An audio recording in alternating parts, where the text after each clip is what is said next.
आत्मसिद्धि का नवा सूत्र आपको मैं सुना रहा हूँ। ये सूत्र है जाप।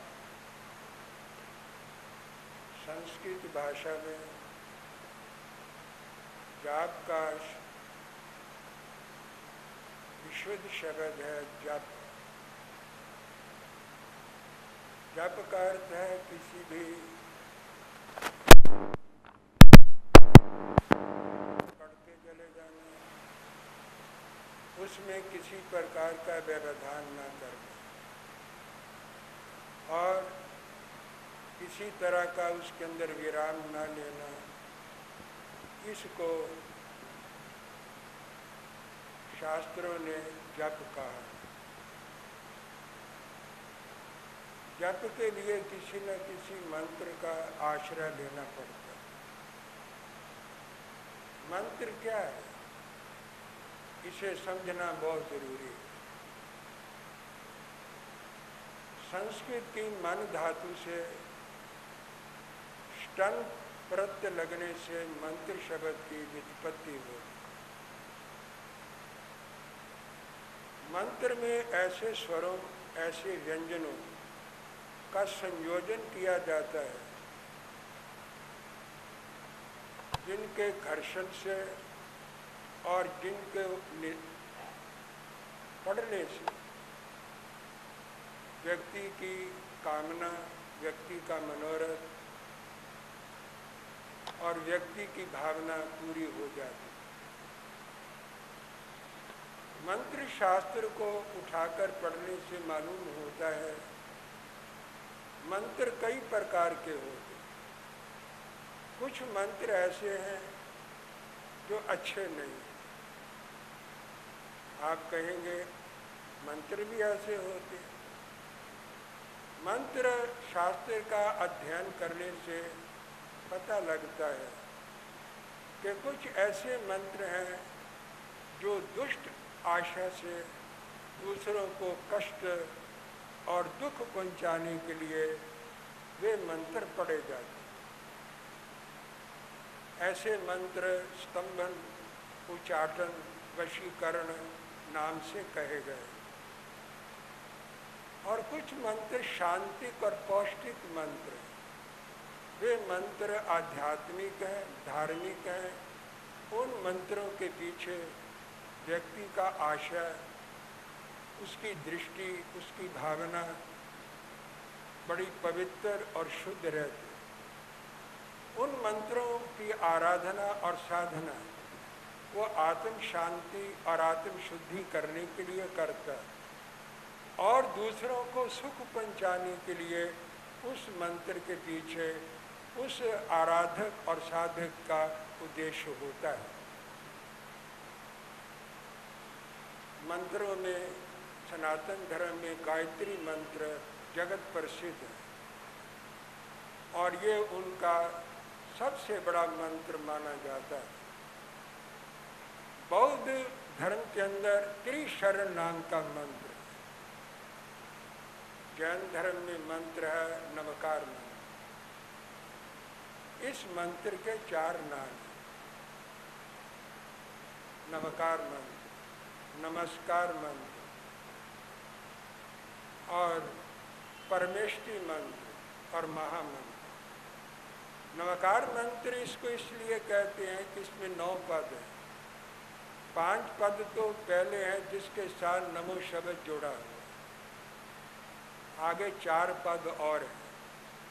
वे मंत्र नहीं है, मंत्र का एक अंग है, भाग है और उसमें मंत्र का महत्व बताया गया है कि जो व्यक्ति इस मंत्र की आराधना करता है, पाठ करता है, जाप करता है।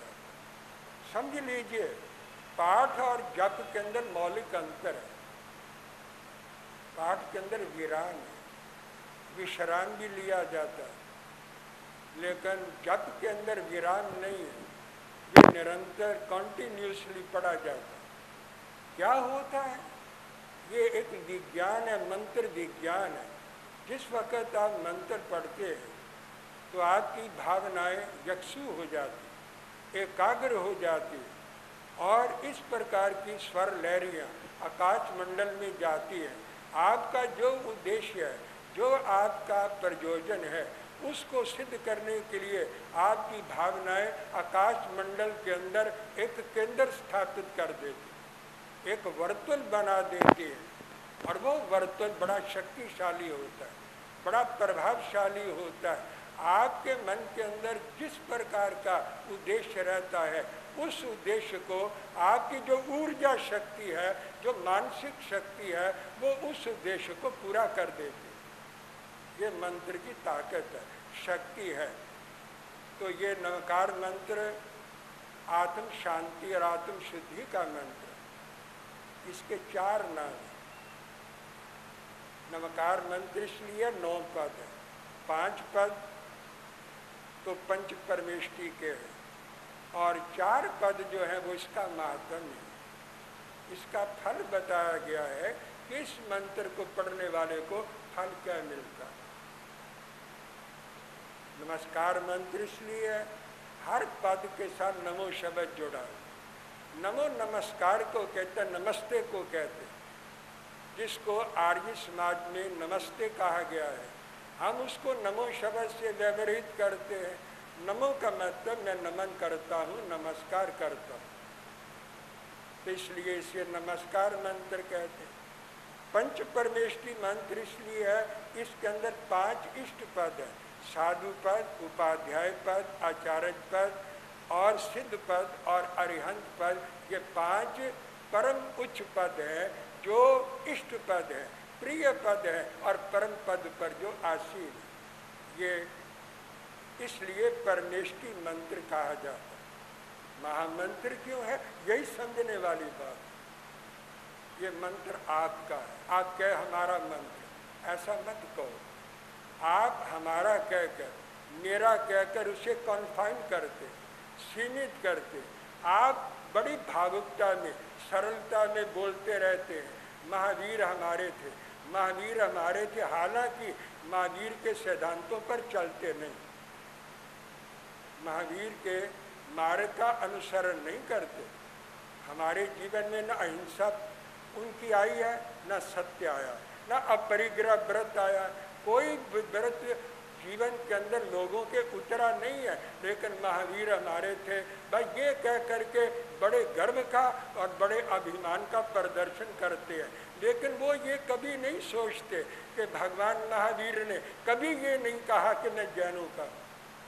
अगर महावीर ऐसा कह देते तो कन्फाइंड हो जाते, सीमित हो जाते, लिमिटेड कंसर्न बन जाते, छोटे हो जाते। आप महावीर को बड़ा नहीं कर रहे, छोटा कर रहे। महावीर हमारे, महावीर का क्या कर रहे? कुछ भी नहीं कर रहे, नाम ले रहे और नाम लेकर अपने कार्य सिद्ध कर रहे हैं। उनके नाम की सीढ़ी बनाई हुई है और उस सीढ़ी का नाम का सहारा लेकर अपने स्वार्थों के शिखरों के ऊपर लोग चढ़ रहे हैं। लेकिन महावीर ने कभी नहीं कहा कि मैं जैनों का हूँ। उन्होंने तो सब जग जीव दया रखन ठ्याय पवायन भगवया सुकय्यम। भगवान महावीर ने अपनी वाणी का प्रकाश सारे जगत के कल्याण के लिए किया।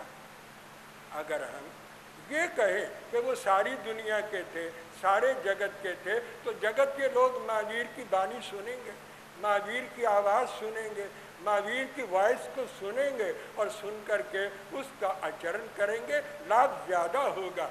उन्हें लिमिटेड कंसर्न बनाने में कोई लाभ नहीं है। महावीर सारी दुनिया के हैं ऐसा कहा जाए तो ये मंत्र सारी दुनिया का, सारे विश्व का महामंत्र है। साधु पद के अंदर सारी दुनिया के सन्यासियों, योगियों का समावेश हो जाता।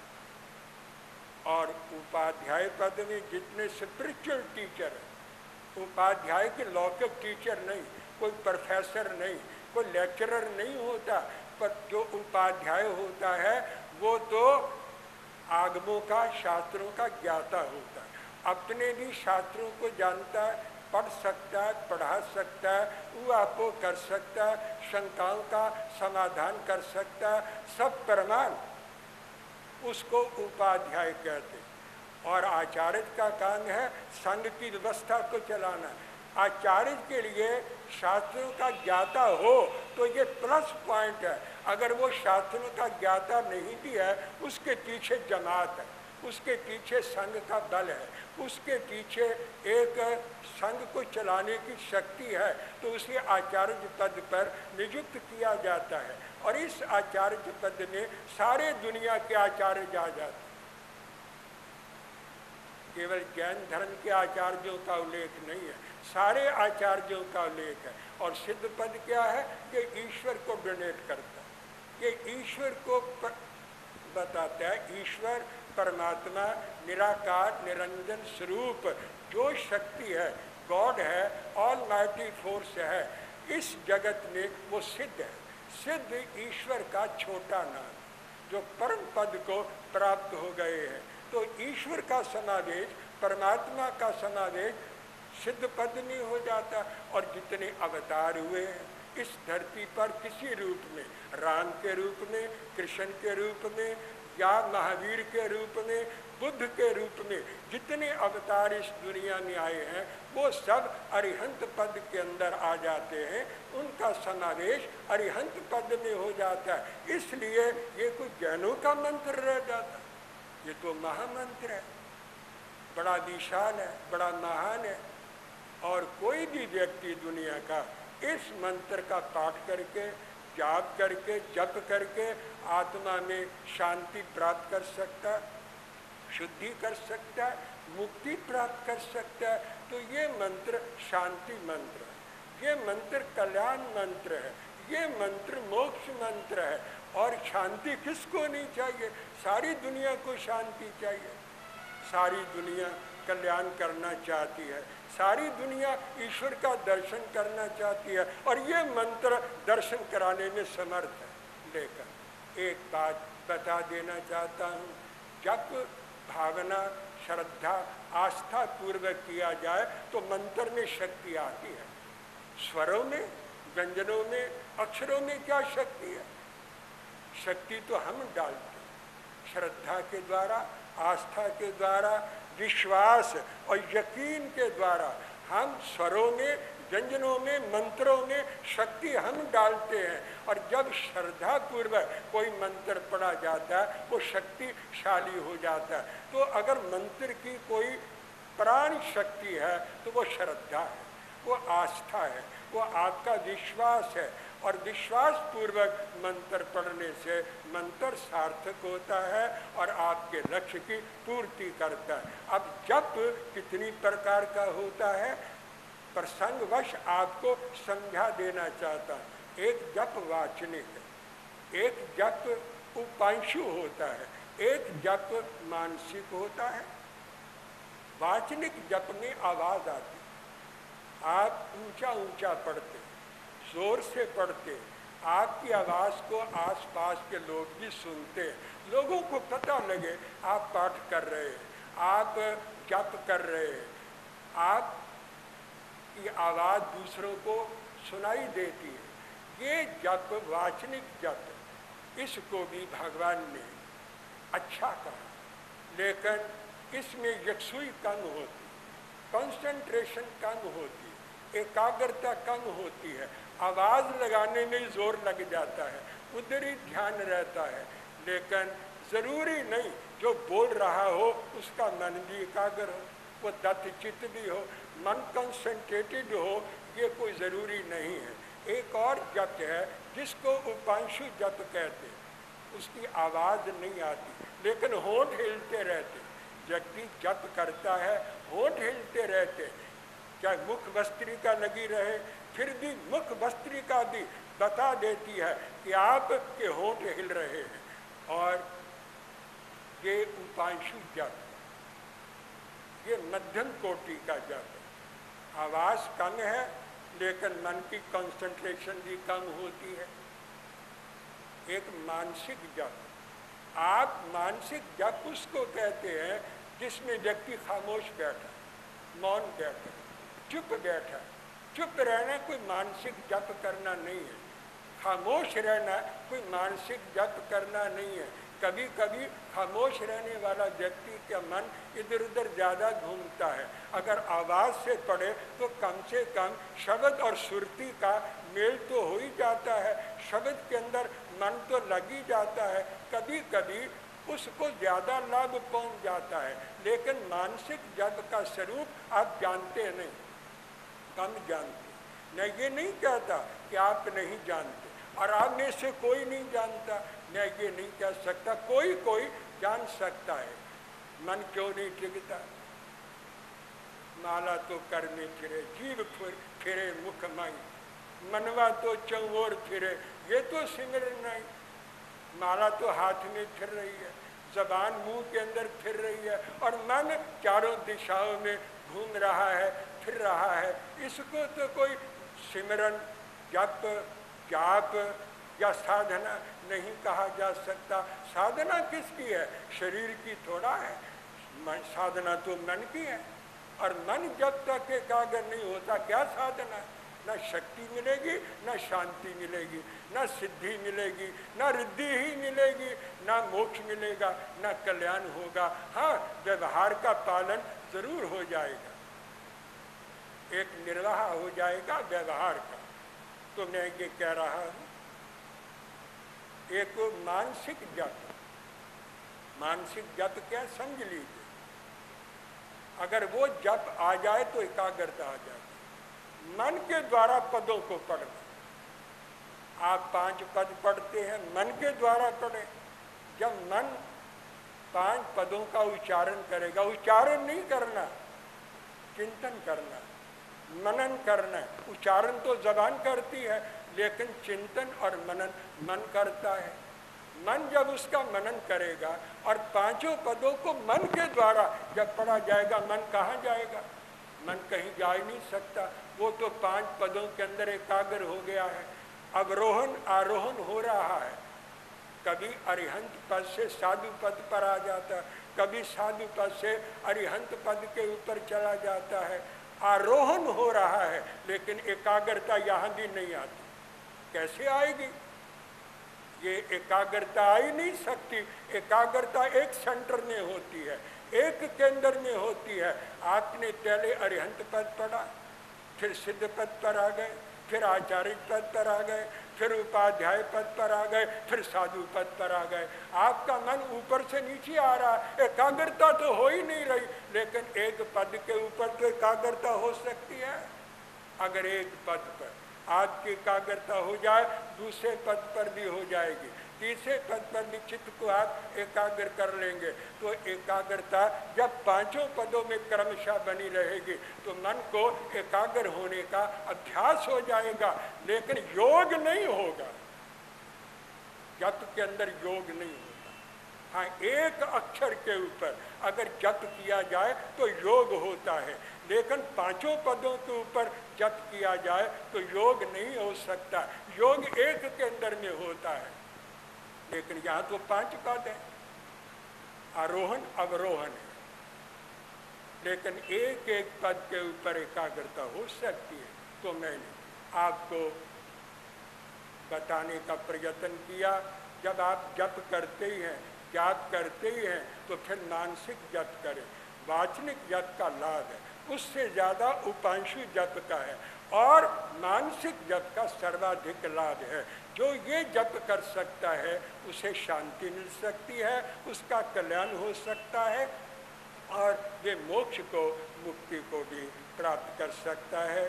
बस और अधिक नहीं। आज इस उपलक्ष्य में, जाप के इस समापन, इस दिवस के उपलक्ष्य में मैं उचित समझता था कि आपको जप के संबंध में कुछ समझाने का प्रयत्न किया जाए, ताकि आप जब भी कभी जाप पर जप में बैठें तो इन सारी बातों को ध्यान में रख करके आप जप करें। बस ये रहा हूँ। जय अहिंसा। ओम शांति।